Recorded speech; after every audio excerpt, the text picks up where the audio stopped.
అంతర్జాతీయ సంక్షోభం సమయంలో ఏ దేశానికైనా రక్షణగా నిలిచేవే విదేశీ మారక ద్రవ్య నిల్వలు.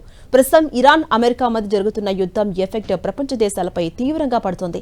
దీంతో ఈ సంక్షోభం నుంచి గట్టెక్కాలంటే మన దగ్గర ఉన్న ఆయుధాలేంటి? ఇలాంటి సంక్షోభ సమయంలో చైనా, రష్యా లాంటి దేశాలు ఎలా గట్టెక్కుతాయి? అమెరికా లాంటి అగ్రరాజ్యంతో సమానంగా నిలబడగలుగుతున్నాయి అన్నది అందరి మధ్యలో మెదిలే ప్రశ్నలు. ఏ దేశమైనా ఆర్థికంగా బలపడడానికి ఆ దేశంలో ఉన్న సహజ వనరులు, ముడి పదార్థాలను వాడుకుంటూ వివిధ దేశాలకు ఎగుమతులు చేస్తూ ఉంటాయి. దీని ద్వారా కొంత ఆదాయాన్ని ఆర్జిస్తుంటాయి. అదే సమయంలో దిగుమతులు కూడా చేస్తుంటాయి.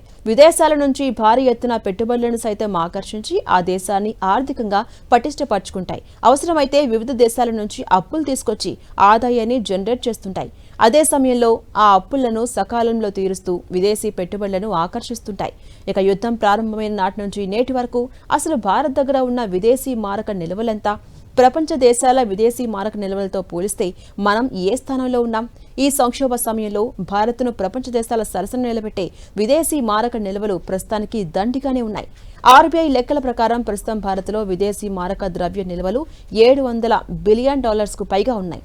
ఇదే ఇప్పుడు భారత ఆర్థిక భద్రతకు పెద్ద ఊరట అంటున్నారు ఆర్థిక మేధావులు. ఇక పెరుగుతున్న ముడి చమురు ధరలు కాస్త దిగుమతి బిల్లును భారం చేస్తుంటే ఫారెన్స్ నిల్వలు దన్నుగా నిలిచాయి. ఇవి ఒక ఆర్థిక బఫర్గా పనిచేశాయి. కరెన్సీ స్థిరత్వాన్ని అందిస్తూనే విదేశీ రుణ వాయిదాల చెల్లింపులకు మద్దతుగా నిలిచాయి.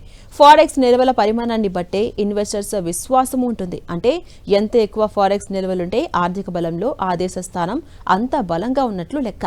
ఇక WGC గణాంకాల ప్రకారం 2025 మూడో త్రైమాసికం చివరకు ప్రపంచంలోనే అత్యధిక ఫారెక్స్ నిల్వలు ఉన్న 6వ దేశంగా భారత్ ఉంది. మన దేశానికి ఫారెక్స్ నిల్వల దన్ను ఉందని ఈ ఏడాది ఆర్థిక సర్వే సైతం ఉద్ఘాటించింది. జనవరి 2026 నాటికి 11 నెలల పాటు దిగుమతులకు సరిపడా ఫారెక్స్ నిల్వలు మన దగ్గర ఉన్నాయని సర్వే చెబుతోంది. పలు దశాబ్దాలుగా పెంచుకుంటూ వస్తున్న ఫారెక్స్ నిల్వల వల్ల భారత్ ఎప్పుడూ బలంగానే ఉంటూ వచ్చింది. 1990-91 కాలంలో వచ్చిన సంక్షోభమే భారత్కు పెద్ద పాఠాలు నేర్పించింది. ఆ సమయంలో భారత్ దగ్గర విదేశీ మారక ద్రవ్య నిల్వలు చాలా తక్కువ ఉన్నాయి.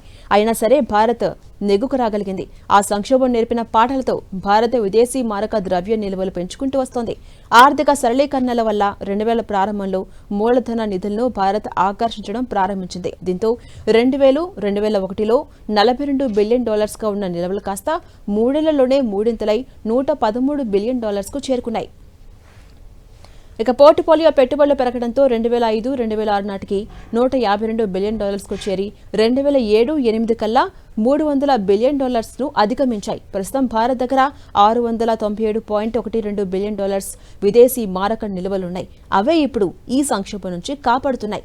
ఇక విదేశీ మారక ద్రవ్య నిల్వలు ఉన్న దేశాల్లో చైనా టాప్లో ఉంది. ఆ తర్వాత జపాన్, అమెరికా 2-3 స్థానంలో ఉన్నాయి.